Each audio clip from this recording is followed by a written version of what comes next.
السلام علیکم. ہمارے چینل بیا اور مالا پر خوش آمدید. اگر آپ ہمارے اس چینل پر پہلی دفعہ آئے ہیں یا آپ نے ابھی تک سبسکرائب نہیں کیا تو بیا اور مالا کو سبسکرائب کرنا اور بیل آئیکن پریس کرنا ہرگز نہ بھولیں. اور کہانی پسند آئے تو لائک، کمنٹ اور شیئر کریں. میں ناشتے کے بعد کچن میں برتن سمیٹ رہی تھی جب نصرت کچن میں داخل ہوئی. خیریت تو ہے نصرت؟ آج تم نے کالج سے چھٹی کیسے کر لی؟ میں نے مسکراتے ہوئے اپنی چھوٹی نند کو مخاطب کیا. وہ بہت پنکچول اسٹوڈنٹ تھی. آندھی ہو یا طوفان وہ کالج سے کبھی چھٹی نہ کرتی تھی. آج صبح بھی میں خاور اور اپنے دونوں چھوٹے دیوروں کا ناشتہ بنانے کچن میں آئی تو خلاف توقع نصرت کچن میں نہیں تھی. صبح صبح ابا جی کو چائے دینے کی ڈیوٹی نصرت نے از خود اپنے ذمہ لے رکھی تھی. چائے بنا کر وہ اکثر سنک میں پڑے 2-4 برتن بھی کھنگال لیتی اور کبھی فریج میں آٹا گوندھا نہ ہوتا تو ناشتے کے لیے آٹا بھی گوندھ دیتی. حالانکہ میں نے اسے کتنی بار منع کیا تھا. تمہیں کالج سے دیر ہو رہی ہوتی ہے، کیسے افراتفری میں ناشتہ کرتی ہو؟ اتنے میں تمہاری وین آ جاتی ہے.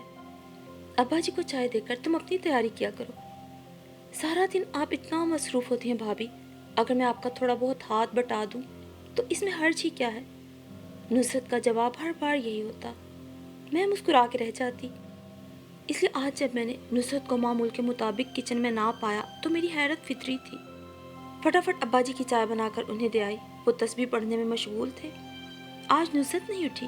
کیا کالج سے چھٹی کا ارادہ ہے اس کا؟ میرے سلام کے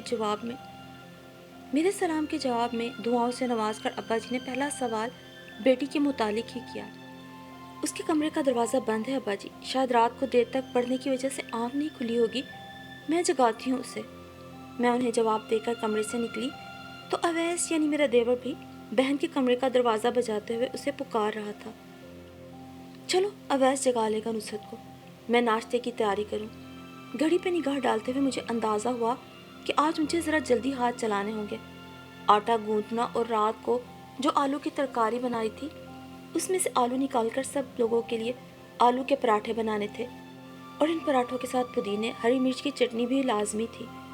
میرے سسرال میں ماشاءاللہ میرے میاں سمیت سب بلا کے چٹورے ہیں. سب سے زیادہ ورائٹی تو انہیں ناشتے میں ہی چاہیے ہوتی ہے.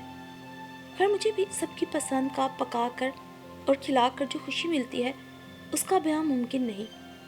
مجھے شادی کے بعد سسرال میں جو محبت، مان اور مرتبہ ملا اس کے بدلے میں گھر کی یہ ذمہ داریاں جو اکثر شادی شدہ خواتین کے لیے بہت دقت طلب ہوتی ہیں، مجھ پر یہ ذمہ داریاں گران ہی گزرتی. دراصل جب میرے لیے خاور کا رشتہ آیا تھا تو ان میں بے تحاشا خوبیاں ہونے کے باوجود میرے گھر والے یہاں رشتہ کرتے ہوئے اس لیے ہچکچا رہے تھے کہ شادی کے بعد مجھ پر بہت سی ذمہ داریاں پڑ جائیں گی. خاور 5 بھائیوں میں سب سے بڑے تھے. ان کی والدہ کا 6-7 برس پہلے انتقال ہو چکا تھا. خاور سے سال بھر چھوٹی مدت نے ماں کے بعد گھر کی ذمہ داریاں بطریق احسان سنبھال لی تھی. لیکن خاور کی شادی کے ساتھ مدت کی رخصتی بھی متوقع تھی. اس کا نکاح اپنے تازاد سے ہو چکا تھا. اس کے بعد اویس، نصرت اور مبشر 3 بہن بھائی بالترتیب یونیورسٹی، کالج اور اسکول اسٹوڈنٹ تھے. اور ہاں، ابا جی بھی تو تھے، میرے انتہائی شفیق اور پیار کرنے والے سسر جو میرے ماموں کے بہت اچھے دوست تھے. میرا اور خاور کا رشتہ میرے ماموں کے وساطت سے ہوا تھا. ماموں نے خاور کے متعلق امی اور ابو کو ہر قسم کی گارنٹی دی تھی. ابو تو خاور کو دیکھنے اور ابا جی یعنی میرے سسر سے ملنے کے بعد فوراً ہی اس رشتے پر راضی ہو گئے تھے. امی ذرا ہچکچا رہی تھی. ان کی ہچکچاہٹ کو اپیا اور بچوں کی باتیں اور بڑھا دیتی تھی. نائمہ ہمارے گھر میں سب سے چھوٹی ہے امی. بڑی بہو کی ذمہ داریاں بھی بہت بڑی ہوتی ہیں. پھر خاور وغیرہ کے گھر میں تو کوئی بڑا ہے بھی نہیں. مدت نے گھر سنبھال رکھا ہے، خاور کے ساتھ اس کی بھی شادی ہو جائے گی. نائمہ کے کندھوں پہ ایک دم سارے گھر کی ذمہ داری پڑ جائے گی. جو بھی فیصلہ کریں سوچ سمجھ کے کریں. کون سا ہماری نائمہ کی عمر نکلی جا رہی ہے. اپیا اور بچوں جو بلا شبہ مجھ سے بہت پیار کرتی تھی، ان کے اندیشے ان کے پیار کا ثبوت تھے. لیکن جب میرے پیارے ابو جی نے مجھے بلا کر یہ کہا کہ مجھے اپنی نائمہ پہ پورا بھروسہ ہے، یہ ذمہ داریوں سے گھبرانے والی بیٹی نہیں ہے. نائلہ اور شازیہ کی شادیوں کے بعد اس نے ہمارے گھر کی ذمہ داری بھی تو بطریقِ احسن سنبھالی ہے، پھر سسرال کی ذمہ داریاں اسے کیوں ڈرا رہی ہیں؟ یہ انشاءاللہ وہ بھی نبھائے گی۔ کیوں نائمہ، میں خاور کے والد کو ہاں کہہ دوں نا بیٹا؟ ابو پیار سے پوچھ رہے تھے، میں انکار کیسے کرتی؟ دھیرے سے اس بات میں گردن ہلا دی۔ سچ تو یہ تھا کہ خاور کی تصویر دیکھ لینے کے بعد میرا اپنا دل بے ایمان ہو گیا تھا۔ وہ بلا شبہ بہت خوبرو تھے، ان کے اندر کی اچھائیوں کا عکس ان کے چہرے پہ جھلکتا تھا۔ شادی کے بعد وہ بالکل میرے تصور اور اپنی تصویر جیسے ثابت ہوئے، انتہائی محبت کرنے والے اور نرم خوش شخص۔ ان کے سب گھر والے بھی انہی جیسے تھے۔ ابا جی مجھے بہو کہہ کر مخاطب کرتے تھے، لیکن ان کے طرز عمل سے صاف جھلکتا تھا کہ وہ مجھے بیٹیوں کی طرح چاہتے ہیں۔ مدت تو خیر سے بیاہ کر دوسرے شہر جا بسی تھی، لیکن میری اس سے بھی بہت زیادہ اچھی دوستی ہو گئی تھی۔ اویس اور مبشر بھی بھابھی بھابھی کہہ کر میرے آگے پیچھے پھرتے۔ نصرت بھی بہت پیاری لڑکی تھی، مزاج اور عادتوں میں اپنے باقی گھر والوں کی طرح بہت مہذب اور سلجھی ہوئی۔ لوگوں نے شادی سے پہلے ویسے ہی میرے دماغ پر سسرال کا ہوا چڑھایا ہوا تھا۔ مجھے تو چند دنوں کے اندر اندر سب اپنے سسرال والوں سے بے انتہا محبت اور انسیت ہو گئی تھی۔ میرے امی ابو اور بہنیں بھی مجھے اپنے گھر میں شاداں و فرحاں دیکھ کر بہت مطمئن اور مسرور تھے۔ بلا شبہ میرے کندھوں پر ایک دم سے پورے گھر کی ذمہ داریاں آن پڑی تھی، لیکن مجھے جو محبت اور عزت سسرال میں ملتی تھی، اس کے جواب میں یہ ذمہ داریاں نبھا لینا ذرا بھی مشکل نہ تھا۔ میری شادی کو 5 ماہ ہونے کو آئے تھے اور میں اللہ کا شکر ادا کرتے نہ تھکتی جس نے مجھے اتنی خوشگوار ازدواجی زندگی عطا کی تھی۔ آج بھی میں پھرتی سے سب کے لیے ناشتے تو بنا رہی تھی، لیکن میرا ذہن ہر قسم کی ٹینشن سے آزاد تھا۔ واہ، آلو بھرے پراٹھے! جیو بھابھی جان جیو! اویس کچن میں داخل ہوا تو شوخی سے مجھے مخاطب کیا، نصرت کو اٹھایا تم نے؟ کالج سے دیر ہو جائے گی اسے۔ میں اس کی بات کے جواب میں مسکرائی تھی، پھر ایک دم خیال آیا تو نصرت کے متعلق پوچھا۔ محترمہ سو رہی ہیں؟ میں تو خود حیران ہوں کہ آج سورج مغرب سے تو نہیں نکلا۔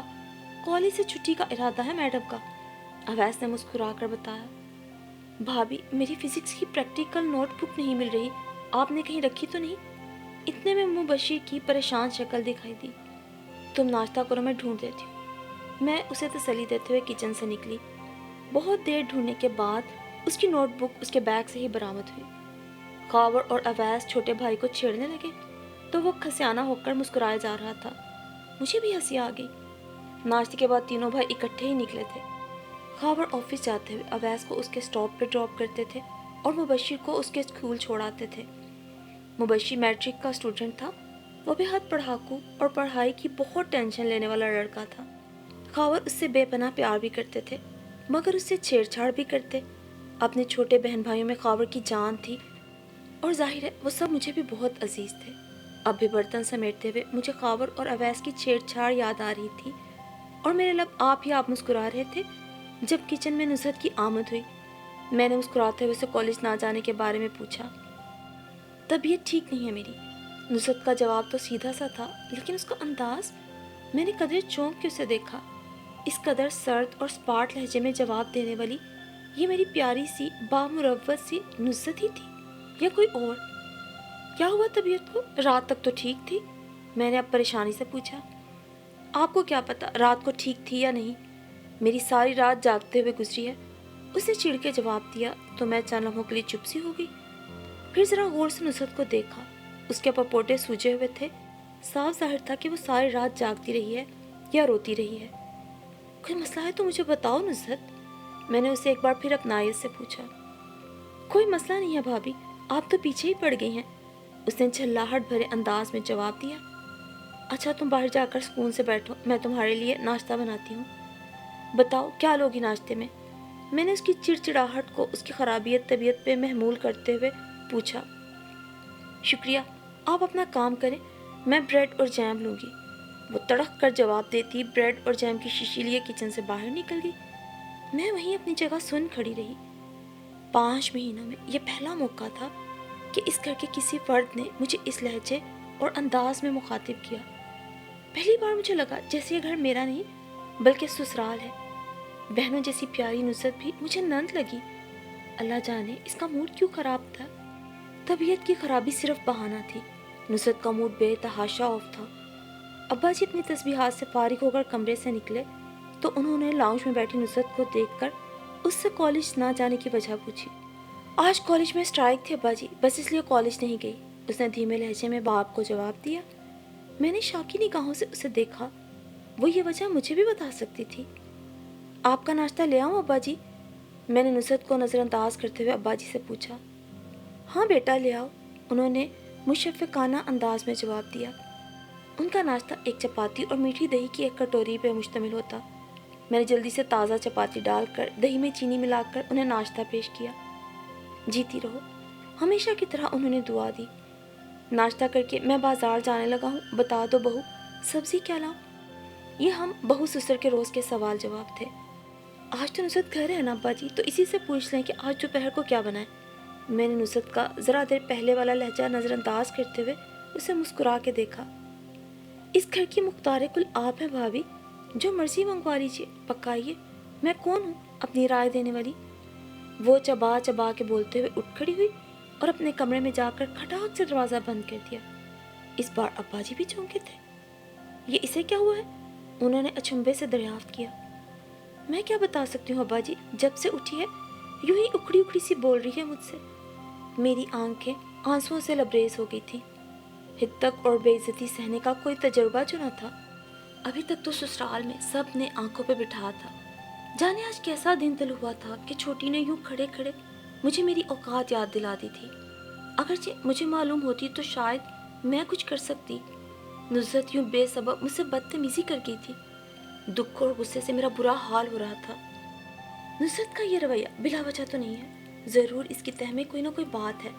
ابا جی نے جیسے میری سوچوں کو پڑھ کر خود کلامی کی تو میں نے مزید دکھ کے عالم میں انہیں دیکھا۔ میں نے نصرت سے کچھ نہیں کہا ابا جی، آپ میرا یقین کریں۔ ارے بہو، میں تمہیں کب الزام دے رہا ہوں؟